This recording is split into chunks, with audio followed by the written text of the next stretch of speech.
Hey guys, welcome back to SuperMarcelWorld and happy Friday the 13th. I have another Friday review for you. This time we're talking about the original, the classic, the one before the hockey mask, before Jason, before space, before Freddy. There was Friday the 13th, a little teen slasher from 1980 which might have copied Halloween's template, but it sure gave that movie a run for its money. Friday turned into one of the biggest, if not the biggest, horror franchises of all time. Let's stop talking and start with the review, but beware of major spoilers. Here we go, the story.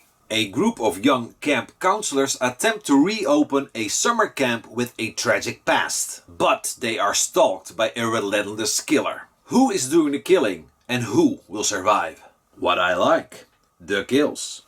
When you watch a slasher movie, you're not in it for the award-winning writing or the award-winning acting. You're in it for the blood and the guts. The original Friday has a handful of brutal kills by special effects legend Tom Savini, whose hairy hands you can see at the end during the decapitation scene. The kills in the original Friday are more in your face and more brutal than the ones in Halloween. Annie gets her throat slit, Marcy receives an axe to the head. Tons of great stuff, but one of the most brutal moments for me is near the end when Alice closes a door and Bill's corpse is hanging there full of arrows and his throat slit. There's even an arrow in his private area.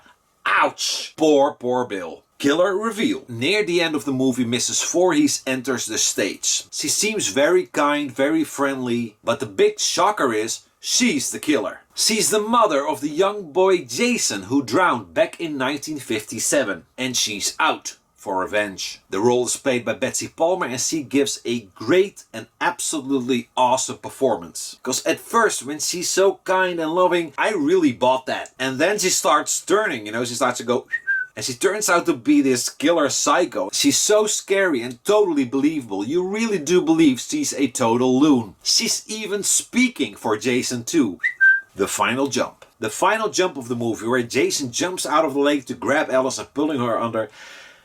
That moment is not only legendary and iconic, but it's still so effective to this day. I've seen this movie countless times and still most of the time it gets me. You can't really time it. It's kind of like that beat in Whitney Houston's I Will Always Love You.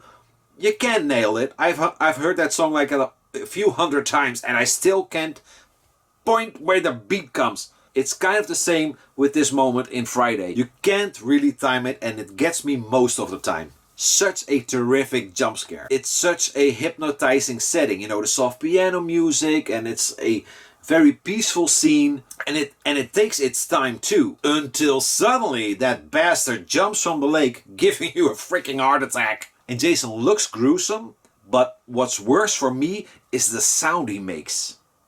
That's such a freaking nasty sound. Don't believe me? Listen to this.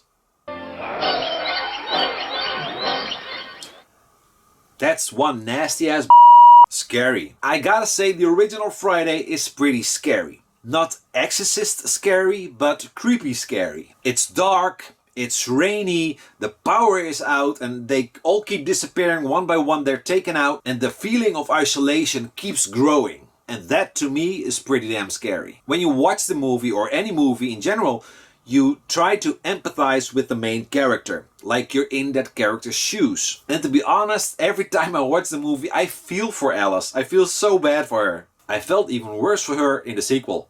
But that's a whole different story. Another really creepy moment for me is near the end when you can hear this child calling for help and it's luring one of the teens out. But who or what is it? Is it an actual child, maybe kidnapped by Mrs. Voorhees and tied to a tree? But here comes the scary thought. I think it's Mrs. Voorhees imitating a child. She already spoke for her son. Get her, mommy. And that's totally nasty. And honestly, that creeps me the out. What I don't like, animal cruelty. You remember that scene where they kill a snake? Yeah, that was totally a real snake. The killing of the snake didn't contribute to anything story-wise. So it was unnecessary and just plain sad. Most magical moment. I'm tempted to say the fight at the end leading up to the decapitation, but come on, I gotta go with Jason jumping from the lake. That's such a terrific scare.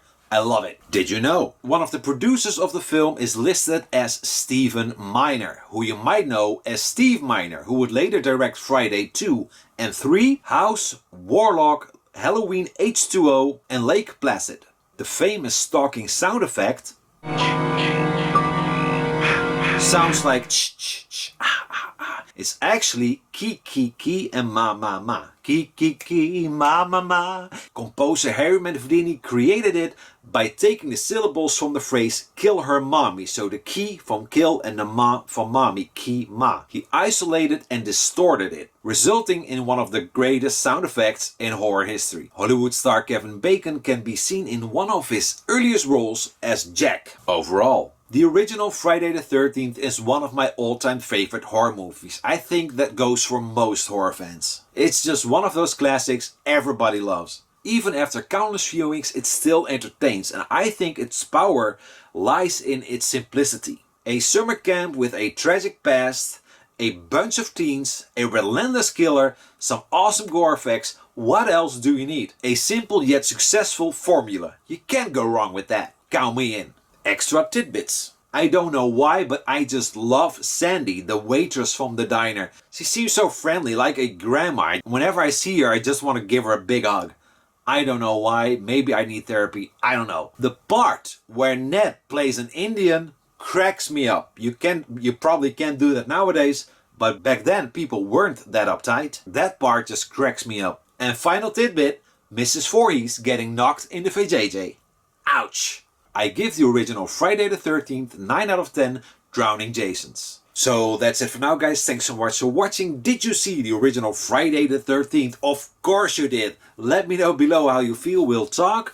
If you have the time, hit that like button, subscribe, or maybe check out some of the other videos. You might like them, try them out. And of course, as always, I hope to see you back next time. Bye.